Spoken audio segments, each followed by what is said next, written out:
artists. Welcome to what is your final week of art in the remote art room, which makes me very sad. But I wanted to leave you with something really fun. I've sort of saved this to last. This is one of my personal favorite artists of all time, Pablo Picasso. But what we're gonna do is something a little bit different. We're gonna create a game and use the game to create portraits in a cubist style. Inspired by Picasso. So take a look at this video, let's learn a little bit more about Picasso, and then we can start playing the game and creating. I want you to use your imagination. Think of what you look like. What color hair do you have? What color eyes do you have? What color is your skin? Keep that image in your head. Now I want you to think about your favorite color. And think about it as your hair.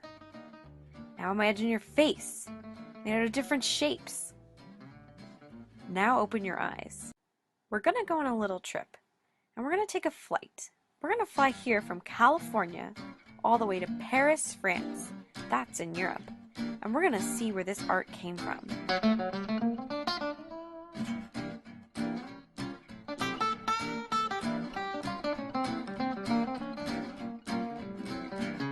Paris, France is where the artist Pablo Picasso worked on many of his masterpieces. Picasso is famous for his paintings.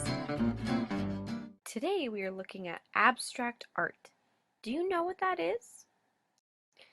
Realistic art is what looks like the things that we see in the real world, just like looking through a window or at a photograph. Now, abstract art is different, very different. Abstract art uses your imagination to create it and to understand it. Colors, shapes, and lines in the art can be however you feel like creating them. You could be painting a tree, and the leaves could be purple. Now look at these two pictures of people.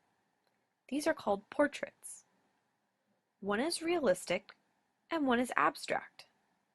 Which one do you think is abstract? The portrait on the left of President Obama is realistic. The one on the right is abstract. Look at the different colors and shapes. This is a painting by Pablo Picasso. Picasso created a new style of abstract art. It was called Cubism. Cubism is a style of art that uses lots of shapes and interesting colors to show ordinary objects. You can still recognize the shapes in the artwork as what they are, but they can look like they are made of squares, triangles, or rectangles. Oftentimes, the artwork looks like it's kind of flat. The colors that are used are chosen to create a certain feeling or mood. Check out this cubist painting that Picasso created. Look very close. What do you see? Do you see any shapes? People? What do you think the painting is called? You can pause it and take a look. This painting is called The Three Musicians. As you can see, there are 3 people in it. The people are made out of simple shapes. These 3 people are holding 3 instruments. The one on the left is a clarinet player. In the middle, it's a guitar player. And on the right, a singer is holding sheet music.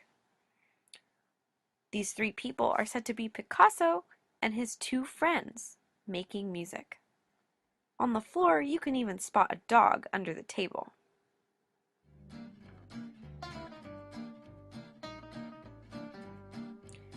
Even though it looks a little different, and it may be a little wild, this is still a painting of 3 musicians, and it tells a story.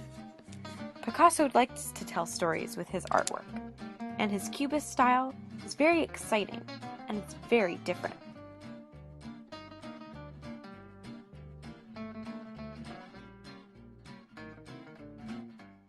Picasso liked to show people in different colors.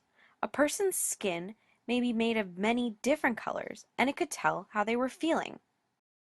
When you see different colors, you can have different feelings. So red might show that you're angry, or maybe you could be excited. Blue might be sad or relaxed. Yellow could be happy. How do you think at this art? We may want to call it weird or strange. but it's just because it's different and wild and special. And we need to be excited about that, because if everything was the same, we would all be bored. So I hope you enjoyed learning a little bit about Picasso. So for our project, we are going to play a game to create a portrait in the Cubist style, as I said. So let me just briefly explain how the game works so that you understand it. And then in a moment, you're going to watch an artist who is going to lead us through it step by step as she plays the game and creates her portrait. So let me just give you a brief overview. So if you have a dice at home, fantastic. If you don't, you can even make one out of a box and write the numbers on the side. So the first step is, this sheet is giving us various facial shapes and details that are reminiscent of Picasso's style, right? A Cubist style. So what you do is you roll your dice, and let's say you get a number 2. You're going to go to the face column, go down to number 2, and this would be the shape of face that I copy and draw. And kindergartners, you're just going to do your very best of copying this shape. There are no wrong ways to do a Picasso, so that's cool.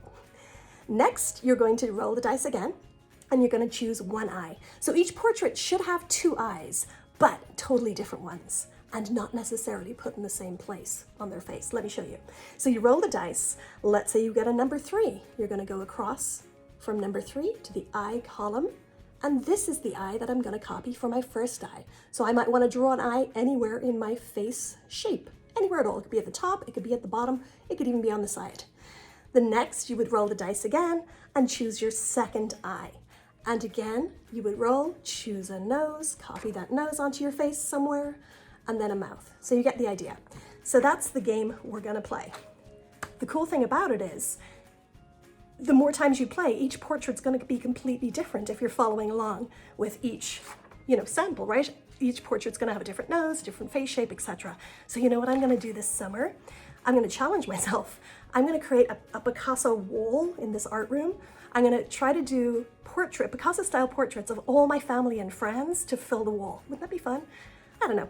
It might be enjoyable. And so that's what I'm going to do. So maybe you want to do that too. Maybe you want to do this over the summer and create a Picasso-style family, like make a Picasso portrait of each of your family members.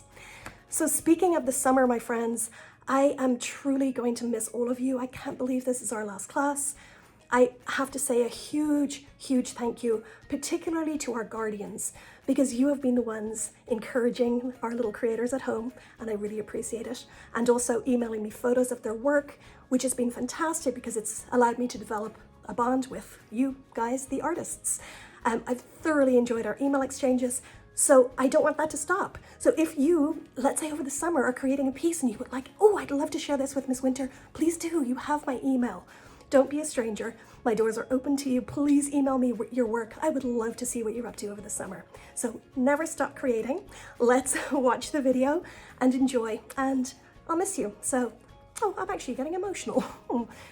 Yeah, thank you for being great artists and great human beings. All right, I'll talk to you when I see you next time.